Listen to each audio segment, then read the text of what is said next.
को खून लिखता हूँ, पानी नहीं लिखता। महलों में जो नाचती है मैं उसे रानी नहीं लिखता। सबने दिया है हमको चोट, अब अपनी पार्टी अपना वोट, अब अपनी पार्टी अपना वोट। विस्तार कैसे हुआ? तो जैसे कि आपको पता ही है कि MIM पार्टी को जानी जाती है हैदराबाद के लिए, और हैदराबाद तक कुछ हद तक सीमित थी।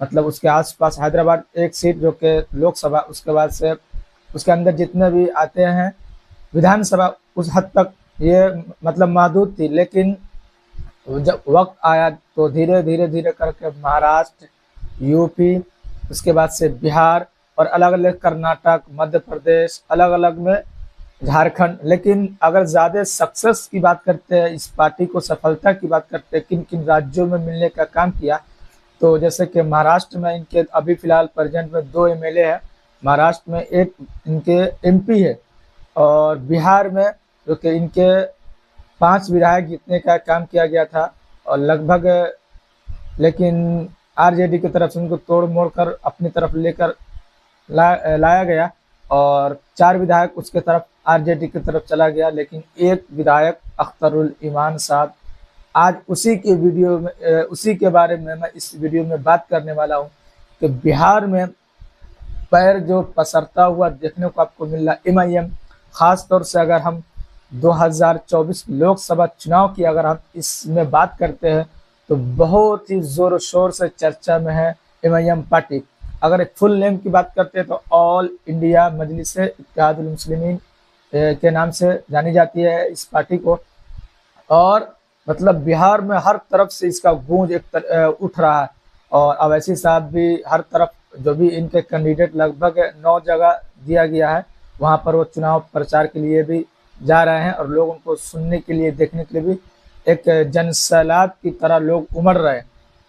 तो मैं अख्तरुल ईमान साहब के बारे में इसमें बात करने वाला हूं कि अख्तरुल ईमान साहब जो कि बिहार के प्रदेश अध्यक्ष भी है, और काफ़ी वो जिम्मेदारी के साथ काम करते हुए नज़र भी आते हैं बिहार के अंदर, और सीमांचल के अंदर काफ़ी अच्छी इनकी पैठ है, मतलब काफ़ी लोग इनको पहचानते भी हैं, और अभी फिलहाल पूरे देश में इनको पहचानने लगे। MIM के एक तरीके से बोल सकते हैं ब्रांड जो है, वो ब्रांड जैसे बोलते हैं प्रचारक के तौर पर उभरता हुआ इनको देखा जा रहा है। और अलग अलग स्टेट में जब चुनाव होता है तो वहाँ पर इनको बुलाया जाता है, जैसे हैदराबाद में चुनाव प्रचार के लिए गए थे, महाराष्ट्र में गए थे औरंगाबाद सीट पर, और बिहार के अलग अलग कोने में इनको आप लोग देखते होंगे।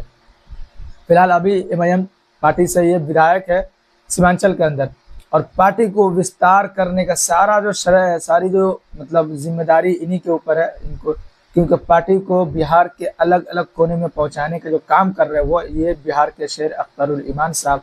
और इन्होंने एक नारा दिया है 2024 में कि अपनी पार्टी अपना वोट, मतलब सब ने दिया है हमको चोट, अपनी पार्टी अपना वोट। अलग अलग नारे आप लोग सुनते होंगे अलग अलग पार्टीज के, लेकिन ये MIM पार्टी के अलग अलग नेता है, सभी यही नारा लगाते हुए आपको सुने जाते होंगे अलग अलग स्टेज पे। जैसे बिहार में भी चुनाव प्रचार के लिए इम्तियाज साहब आए थे, अख्तर साहब आए थे, अलग अलग नेता आए थे, तो यही नारा लगाने का काम किया कि सब ने दिया है हमको चोट, अपनी पार्टी अपना वोट। तो कहीं ना कहीं छला हुआ महसूस कर रहे हैं, इसलिए बोल रहे हैं कि अब हम किसी के झांसे में नहीं आएंगे और अपने पार्टी को वोट करने का काम करेंगे, और अपने पार्टी को विस्तार यानी आगे बढ़ाने का काम करेंगे।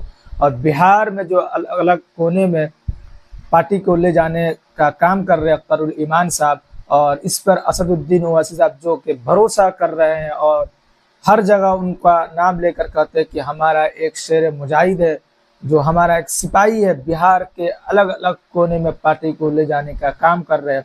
उसी तरीके से 2024 में चुनाव जो भी चल रहा है, तो 7वें चरण का भी चुनाव बाकी, 6 चरण का चुनाव जो पूरा हो चुका है, और अभी तक इस चुनाव में अगर बात करते हैं तो किसी पार्टी की चर्चा हो या ना हो, लेकिन MIM पार्टी की जहां जहां कैंडिडेट है वहां वहां मतलब चर्चा बहुत जोर शोर से है। इसलिए क्योंकि जहां भी MIM पार्टी की कैंडिडेट वहां पर होता है तो वहां पर मतलब मुकाबला कुछ अलग तरीके से हो जाता है। जीत हार जो है ना, अगर MIM पार्टी जहां पर ना हुआ तो जीत हार का मतलब फैसला जो है वो तय होता है, लेकिन जब एंट्री इनकी हो जाती है तो कांटे की टक्कर हो जाती है, किसी के तरफ बाजी पलट सकती है, ऐसा मोमेंट पैदा किया जा सकता है। मतलब पार्टी को उतारने के बाद, पार्टी को की तरफ से किसी को टिकट देने के बाद एमआईएम के अंदर इतनी ताकत, इतनी क्षमता है। तो असदुद्दीन ओवैसी साहब कहते हैं कि मैं किसी को हराने के लिए या जिताने के लिए नहीं आता हूँ, मेरा अधिकार है कानून के हिसाब से, कानून मुझे इजाज़त देती है कि मैं किसी जगह से, मैं कहीं से कैंडिडेट दे सकता हूँ और लड़ सकता हूँ। ऐसी बहुत सारी पार्टी है जो चुनाव लड़ती है, जीत नहीं पाती है। तो ये जो उन पे गैर जिम्मेदाराना जो उन पे इल्ज़ाम लगाया जाता है कि ये भाजपा की ए टीम है, बी टीम है, अगर इस हिसाब से बात करें तो भाजपा की ए टीम तो जो 17 साल से नीतीश कुमार बिहार की अगर बात करते हैं वो रहते हैं, तो उनको कोई इल्ज़ाम नहीं लगाया जाता, उनके ऊपर कोई उनको भाजपा का ए टीम बी टीम नहीं बताया जाता। सबसे ज़्यादा अगर बिहार की बात करते तो वही भाजपा के साथ शासन करने का काम किया, मुख्यमंत्री रहने का काम किया, लेकिन उनको नहीं कोई बोलता। शिवसेना जो कर रही है लगभग 15 से 17 साल, उनको कोई बोलने का काम नहीं किया। और भी बहुत सारे, ममता बनर्जी ने भी रहने का काम किया है, और शरद पवार के भी जो 2 गुट हो चुके हैं, तो वो एक गुट कभी इधर आता है कभी उधर जाता है। तो ये इल्ज़ाम सिर्फ ओवैसी साहब पर लगाया जाता है। क्यों? और इससे गठबंधन करने को जो बाकी अलग अलग पार्टी है वो इसलिए तैयार नहीं होती है। मेरा हिसाब से, मेरा ओपिनियन है, आप लोग अपने हिसाब से बता सकते हैं कि देखिए बिहार की अगर हम एनालिसिस करते हैं, मतलब बात करते हैं, और तो यहाँ पर कांग्रेस के बाद, जैसे यहाँ पर एक तरीके से कांग्रेस का वजूद तो लगभग मान सकते हैं कि ख़त्म हो चुकी है, और कांग्रेस का जो वोट जो है भाजपा को, जैसे मुस्लिम समाज और यादव दलित समाज जो भाजपा को वोट तो नहीं करते थे, कांग्रेस को करते थे। अब कांग्रेस से जब उबल गए, उससे मतलब छला महसूस करने लगे, तो उनके पास ऑप्शन नहीं था।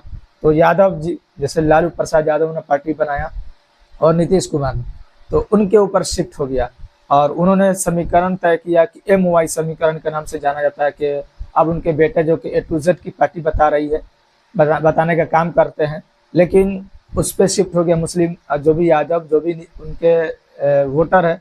अगर ये ओवैसी साहब से बिहार की अगर हम बात करते, गठबंधन कर लेते, तो इनका जो मुस्लिम वोटर है वो ओवैसी साहब पर शिफ्ट हो जाएगा। और ये जो राजनीति करते हैं, खुद का जो वोटर जो यादव है, इनको तो लगभग 20 से 25% तो वो भाजपा को वोट करने का काम करते हैं, लेकिन मुस्लिम पूरा उनको वोट देने का काम करते हैं। अगर वो गठबंधन कर लेते हैं यादव, मतलब तेजस्वी यादव या लालू यादव, तो इनका जो वोट है वो ट्रांसफर हो जाएगा किस पे? ओवैसी साहब। यहाँ पर ये फंसता है। ओवैसी साहब पर जब ट्रांसफर हो जाएगा तो फिर ओवैसी साहब अपना डिमांड करेंगे कि हमारी इतनी संख्या, हमारे पास इतना वोट बैंक है, हमें ये इस डिपार्टमेंट में हमें हिस्सेदारी चाहिए। तो मन मुताबिक उनकी सरकार नहीं चल पाएगी, अब हिस्सा देनी पड़ेगी इनको।